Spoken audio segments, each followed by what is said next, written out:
Alkyl halide topic complete करने के बाद आज मैं स्टार्ट कर रहा हूँ बच्चों हाइड्रोकार्बन टॉपिक। उससे रिलेटेड मेनली जो नीट एग्ज़ाम्स के लिए जो मेन पॉइंट्स हैं उनको डिस्कस करने वाला हूँ। प्रीवियस 15 ईयर्स में नीट में कहाँ से क्वेश्चन पूछे गए हैं वो भी मैं आपको दिखाने वाला हूँ। तो स्टार्ट करते हैं बच्चों। ये एनसीईआरटी का पेज नंबर की अगर बात करें तो ये हाइड्रोकार्बन का पेज नंबर 391 है। हाइड्रोकार्बन आज से स्टार्ट हो रहा है। सारे most important points hydrocarbon topic के आपको मिलने वाले हैं। इससे पहले मैं आपको बता दूं एल्काइल हैलाइड या alcohol phenol ether aldehyde ketone nitrogen containing compound diazonium salt carboxylic acid, इससे रिलेटेड जितने भी क्वेश्चंस नीट एग्ज़ाम में आ चुके हैं या जहां से इस बार नीट एग्ज़ाम में सबसे ज़्यादा चांसेस हैं वो सारा आपके साथ डिस्कस हो चुका है हमारे यूट्यूब चैनल पर। पूरे सारे वीडियोज़ पढ़े हैं, आप चाहें तो देख सकते हैं। आगे आने वाले टाइम में बच्चों हम ऑर्गेनिक का पूरा एक प्लेलिस्ट बना देंगे, साथ में फिजिकल का एक प्लेलिस्ट रहेगा। मोस्ट प्रोबेबली 1-2 दिन में ऑर्गेनिक कंप्लीट हो जाएगी, फिर मैं फिजिकल आपके साथ स्टार्ट करने वाला हूँ 1 by 1 topic, most important topic for NEET examination, previous year questions along with the NCERT discussion. चलिए खैर बिना टाइम को आगे बर्बाद किए हम लोग स्टार्ट करते हैं। आज मैं आपके साथ डिस्कस करने वाला हूँ one of the most important topic, जहाँ लास्ट 15 ईयर्स में 4 टाइम्स नीट एग्जाम ने क्वेश्चन पूछा हुआ है। And this section is the aromaticity. Out of 4 questions 2 question मैं आपके साथ डायरेक्टली डिस्कस करने वाला हूँ। पहला जो क्वेश्चन है नीट 2022 का है और दूसरा क्वेश्चन बच्चों नीट 2023 का है। आप देखिए लगातार 2 साल क्वेश्चन आया हुआ है, नीट 2023 एंड नीट 2022। ठीक है, तो सबसे पहले हम लोग देखते हैं क्वेश्चन क्या है। Which compound among the following is not a aromatic compound. इनमें से कौन सा ऐसा कंपाउंड है जो एरोमेटिक नहीं होगा। इसका आंसर 3rd होगा। अभी हम लोग इसको डिस्कस करेंगे। इसी के साथ अगर देखें नीट 2023 में अगर हम लोग देखें बच्चों तो थोड़ा सा ऐसा क्वेश्चन था तो थोड़ा सा बच्चों के लिए मुश्किल पड़ता है। Consider the following compounds. कुछ कंपाउंड्स दिए हुए थे, जैसे ये आपके पास पहला कंपाउंड है, ठीक है। उसके बाद दूसरा साइक्लोपेंट डाइनिल लेनाइन है, उसके बाद तीसरा कंपाउंड, चौथा कंपाउंड, 5वां, छठा, 6 कंपाउंड, मतलब टोटल 6-7 कंपाउंड गिवन है। और आपसे पूछा गया कि कौन कौन से ऐसे स्पीसीज़ हैं जो हकल्स रूल को फॉलो करते हैं या कौन कौन से ऐसे हैं जो एरोमेटिक नेचर के हैं। थोड़ा सा ये क्वेश्चन बच्चों के लिए थोड़ा सा टिपिकल पड़ेगा। सेकंड वाला तो काफ़ी आसान था, बट ये क्वेश्चंस नीट एग्जाम का डिस्कस करने से पहले हम लोग पहले एक बार देख लेते हैं। हाइड्रोकार्बन वाला टॉपिक है, पेज नंबर 391 है, टॉपिक हाइड्रोकार्बन है। यहाँ पर एक हेडिंग है बच्चों एरोमेटिसिटी। चलिए थोड़ा सा क्विक डिस्कशन हम लोग एरोमेटिसिटी पर कर लेते हैं। क्या होता है aromaticity according to the NCERT. Benzene was considered parent aromatic compound, मतलब इसका कहना है कि बेंजीन जो है वो पेरेंट एरोमेटिक कंपाउंड है। Now the name is applied to all the ring system, जितने भी रिंग सिस्टम और जो हकल्स रूल को फॉलो करते हैं उनको एरोमेटिक कंपाउंड बोलते हैं। अब सवाल ये उठता है बच्चों हकल्स रूल होता क्या है। तो हकल्स रूल ये बोलता है कोई भी कंपाउंड जो प्लेनर होगा, साथ में साइक्लिक होगा और उसमें कॉन्जुगेशन प्रेजेंट होता है। 3 कंडीशंस है बच्चों, इसको आप कैसे याद करेंगे, CCP, साइक्लिक, कॉन्जुगेटेड, प्लेनर। अगर ये कंडीशन पूरी है फिर अपने को चेक करना है क्या वो हकल्स रूल को फॉलो कर रहा है, क्या उसके पास 4n+2 पाई इलेक्ट्रॉन्स हैं या नहीं है। अगर उसके पास 4n+2 पाई इलेक्ट्रॉन्स होगा, साथ में उस साइक्लिक कॉन्जुगेटेड प्लेनर होगा, तो हम लोग बोलेंगे that compound is the this compound is the aromatic compound. ठीक है, अब सवाल आता है कि यहाँ पर 4n+2 में n क्या होता है। n बच्चों कोई भी नंबर है। जैसे अगर मैं यहाँ पर n का वैल्यू 0 ले लेता हूँ और यहाँ पुट करूँगा तो आप देखिए 4 × 0 + 2 ये निकल के आ जाएगा 2 पाई इलेक्ट्रॉन्स। इसका मतलब कोई भी ऐसा कंपाउंड जिसके पास 2 पाई इलेक्ट्रॉन्स है, साथ में साइक्लिक है, कॉन्जुगेटेड है, प्लेनर है, तो उसको हम लोग एरोमेटिक बोलेंगे। अगर इसी फार्मूले में हम लोग n का वैल्यू 1 पुट कर दें, जब मैं n का वैल्यू 1 पुट करूंगा तो यह आ जाएगा 4n+2, यहाँ पर 4 × 1 + 2 = 6 पाई इलेक्ट्रॉन्स। इसका मतलब कोई ऐसा कंपाउंड जो साइक्लिक है, कॉन्जुगेटेड है, प्लेनर है, साथ में उसके पास 6 पाई इलेक्ट्रॉन्स है, तो उसको हम लोग क्या बोलेंगे, एरोमेटिक बोलेंगे। सिमिलरली अगर n का वैल्यू मैं यहाँ पर 2 पुट कर दूँ तो 4 × 2 + 2, 4 2 जा कितना होगा 8 होगा, +2 यहाँ पर 10 इलेक्ट्रॉन्स आ जाएंगे। एक ऐसा कंपाउंड जो साइक्लिक है, कॉन्जुगेटेड है, प्लेनर है, साथ में उसके पास 10 पाई इलेक्ट्रॉन्स हैं, तो क्या होगा बच्चों, हकल्स रूल को फॉलो करेगा और that compound is a aromatic compound, ऐसा हम बोलेंगे। ठीक है, तो जनरली एरोमेटिक कंपाउंड काफ़ी ज़्यादा स्टेबल होते हैं, आपको पता ही होगा। चलिए कुछ एरोमेटिक कंपाउंड्स के एग्जांपल दिए हैं, जैसे ये बेंजीन है। अगर आप काउंट करेंगे 2 इलेक्ट्रॉन्स यहाँ पर हैं, 2 यहाँ पर हैं और 2 यहाँ पर हैं, 2 + 2 + 2 6 पाई इलेक्ट्रॉन्स हो गए। साइक्लिक भी है, कॉन्जुगेटेड भी है। कॉन्जुगेटेड क्यों है बच्चों, sigma bond, pi bond, sigma bond, pi bond, sigma bond, pi bond.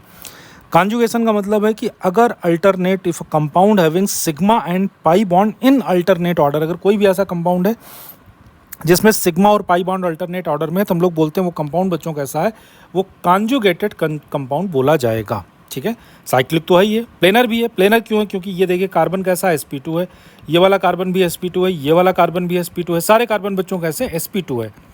तो हम लोग बोलेंगे ये कंपाउंड कंप्लीटली प्लेनर है, एक प्लेन में लाई कर रहा है। तो ये कैसा हो जाएगा, एरोमेटिक कंपाउंड हो जाएगा। इसकी स्टेबिलिटी बाकी ऑर्गेनिक कंपाउंड से काफ़ी ज़्यादा होगी और साथ में इसकी स्टेबिलिटी भी काफ़ी ज़्यादा होने वाली है। सिमिलरली इस कंपाउंड की बात करें, ये भी एरोमेटिक नेचर का होगा। क्यों? यहाँ पर अगर देखें साइक्लिक है, कॉन्जुगेशन भी है। साइक्लिक तो है ये, कॉन्जुगेशन कैसे है? कॉन्जुगेशन अब पाई बॉन्ड के साथ नहीं है, चार्ज के साथ है बच्चों। पाई बॉन्ड, सिग्मा बॉन्ड, यहाँ पर पाई तो बॉन्ड नहीं है लेकिन चार्ज है, उसके साथ सिग्मा, फिर पाई और उसके बाद सिग्मा, यानी यहाँ कंप्लीट कॉन्जुगेशन है। यहाँ अगर आप देखते हैं सारे कार्बन sp2 हाइब्रिडाइज्ड हैं, यानी कि ये साइक्लिक भी है, कॉन्जुगेटेड भी है, प्लेनर भी है। और साथ में यहाँ पर नंबर ऑफ पाई इलेक्ट्रॉन्स की बात करें तो इसको भी काउंट करेंगे तो 2 ये हो गए, 2 यहाँ पर हो गए और 2 यहाँ पर हो गए। 2 + 2 + 2 टोटल 6 पाई इलेक्ट्रॉन्स हो गए, यानी कि 6 pi electron cyclic conjugated planar, यानी कि ये compound one of the most stable compound organic chemistry में होने वाला है। कुछ बच्चों का ऐसा बोलना है कि सर ये तो पिरामिडल होना चाहिए, क्योंकि यहाँ पर एक लोन पेयर 3 बॉन्ड पेयर। नहीं बच्चों, पिरामिडल नहीं होगा। ये वाला कार्बन sp2 हाइब्रिडाइज्ड होगा। क्यों sp2 हाइब्रिडाइज्ड होगा? उसका रीज़न ये है कि ये लोन पेयर सिर्फ इस कार्बन का नहीं है, ये पूरे रिंग में कॉन्जुगेटेड सिस्टम में है, रेजोनेंस में इन्वॉल्व है। इस लोन पेयर को काउंट नहीं करेंगे। यहाँ पर हाइड्रोजन का एक बॉन्ड, ये वाला एक बॉन्ड और ये वाला एक बॉन्ड, तो 3 बॉन्ड हो गए, सीधा sp2 इसका हाइब्रिडाइजेशन हो जाएगा। सिमिलरली इस कंपाउंड की बात करें, साइक्लिक है, कॉन्जुगेटेड भी है, प्लेनर भी है। प्लेनर क्यों है? सारे के सारे कार्बन अगर आप देखेंगे तो यहाँ पर sp2 हाइब्रिडाइज्ड, सारे all carbon atoms are sp2 hybridised, और इस वजह से इसको हम बोलेंगे बच्चों प्लेनर भी बोलेंगे, कॉन्जुगेटेड भी बोलेंगे। साइक्लिक तो है ये। कॉन्जुगेटेड कैसे होगा? आप देखिए यहाँ पर पाई बॉन्ड, फिर सिग्मा, फिर पाई, फिर सिग्मा, फिर पाई, फिर सिग्मा, उसके बाद चार्ज और फिर sigma, complete conjugation with the help of charge and pi bond. अब आगे देखते हैं यहाँ पर साहब पाई इलेक्ट्रॉन्स कितने हैं। जब मैं काउंट करूँगा तो यहाँ पर देखिए 2 इलेक्ट्रॉन्स यहाँ पर, 2 इलेक्ट्रॉन्स यहाँ पर, 2 यहाँ पर, और ये तो प्लस चार्ज है। प्लस चार्ज का मतलब कोई इलेक्ट्रॉन नहीं। तो यहाँ पर बच्चों टोटल 2 + 2 + 2 अगर काउंट करें तो 6 पाई इलेक्ट्रॉन्स होंगे। क्या 6 pi electron aromatic Huckel's rule में आता है? बिल्कुल आता है बच्चों। यानी कि ये साइक्लिक भी है, कॉन्जुगेटेड भी है, प्लेनर भी है, साथ में इसके पास 6 पाई इलेक्ट्रॉन्स हैं। इस वजह से ये कंपाउंड कैसा हो जाएगा? एरोमेटिक हो जाएगा। सिमिलरली यहाँ पर अगर हम देखें, इसका नाम क्या है? This is called heptene trienyl ketene इसको बोलते हैं। और ये वाला कंपाउंड कैसा? साइक्लोपेंट डाइनिल एनाइन इसको बोलेंगे। एनाइन क्यों? क्योंकि यहाँ पर माइनस चार्ज है, दिस इज द एनाइन। ध्यान रखना एनियन नहीं है, एक बच्चा एनियन क्लास में बोलता था, तो एनाइन पढ़ना है। इसी तरह से कैटियन नहीं है बच्चों, केटाइन है, ध्यान रखिएगा। ठीक है, अगला कंपाउंड हमारे पास नेफ्थलीन है बच्चों। This is called naphthalene, spelling ध्यान रखना, NaPHTHALENE, नेफ्थलीन। नेफ्थलीन में अगर हम देखें तो यहाँ पर साइक्लिक भी है, कॉन्जुगेटेड भी है, प्लेनर भी है। ठीक है, आप देख लीजिए यहाँ अल्टरनेट ऑर्डर में सिंगल एंड डबल बॉन्ड आपको मिलने वाले हैं। ये pi bond, sigma pi, sigma pi, sigma pi, sigma pi. Alternate order में अगर आप देखें तो आपको sigma and pi bond alternate order में मिलेगा, यानी कॉन्जुगेटेड भी है। साथ में सारे कार्बन प्लेनर भी हैं, साइक्लिक हो गया, कॉन्जुगेटेड हो गया, प्लेनर भी हो गया। अब अगर बात करेंगे पाई इलेक्ट्रॉन्स कितने, काउंट कर लो आप। 2 यहाँ पे हैं, 2 यहाँ पर है, 2 ये, 2 ये एंड 2 ये। कितने हो गए बच्चों? 10 पाई इलेक्ट्रॉन्स हो गए। और 10 पाई इलेक्ट्रॉन्स एरोमेटिक में आता है, यानी कि ये हकल्स रूल को फॉलो करेगा और ये कंपाउंड बन जाएगा एरोमेटिक। सिमिलरली यहाँ पर एंथ्रेसीन है, ये भी एरोमेटिक होगा, साइक्लिक है, कॉन्जुगेटेड है, प्लेनर है। साथ में pi electron 2, 4, 6, 8, 10, 12, 14 pi electrons Huckel's rule में आता है। सिमिलरली फिनॉन्थ्रीन भी साइक्लिक कॉन्जुगेटेड प्लेनर होने की वजह से ये भी क्या होगा? एरोमेटिक होगा। ठीक है, तो ये तो बच्चों एनसीईआरटी का जो नीट के लिए मोस्ट इंपॉर्टेंट था वो मैंने आपको एक्सप्लेन कर दिया है। अब हम लोग बात करते हैं बच्चों, जो नीट में 2 क्वेश्चंस हम लोग डिस्कस करेंगे रिसेंटली जो पूछे गए। जैसे एक ये वाला क्वेश्चन देखिए, नीट 2022 का क्वेश्चन है। यहाँ पर क्वेश्चन ही पूछ रहा है which compound among the following is not aromatic, इनमें से एरोमेटिक कौन सा नहीं होगा?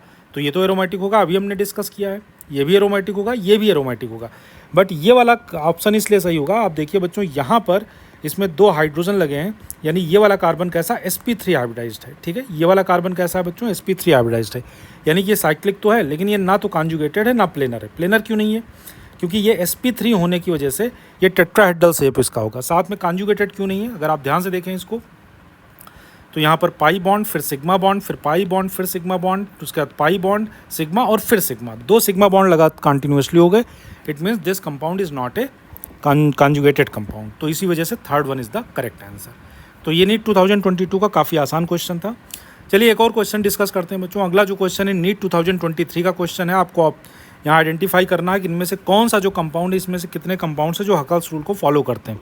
ध्यान रखिए, अगर ये नीट एग्जाम में आएगा तो as compare to the previous year question, ये थोड़ा सा बच्चों के लिए मॉडरेट पड़ेगा, क्योंकि इसमें आपको टोटल निकालना पड़ेगा, टाइम थोड़ा कंज्यूम करेगा ये वाला कंपाउंड देखिए। और साथ में मैं आपको ये भी दिखाने वाला हूं बच्चों, ये एनसीईआरटी के किस पेज से कॉपी हुआ है। देखिए यहाँ पर आप देखिए अगर ध्यान से, तो ये देखिए नेफ्थलीन दिया हुआ है, नेफ्थलीन यहाँ पर है, यहाँ भी आप देखिए नेफ्थलीन है।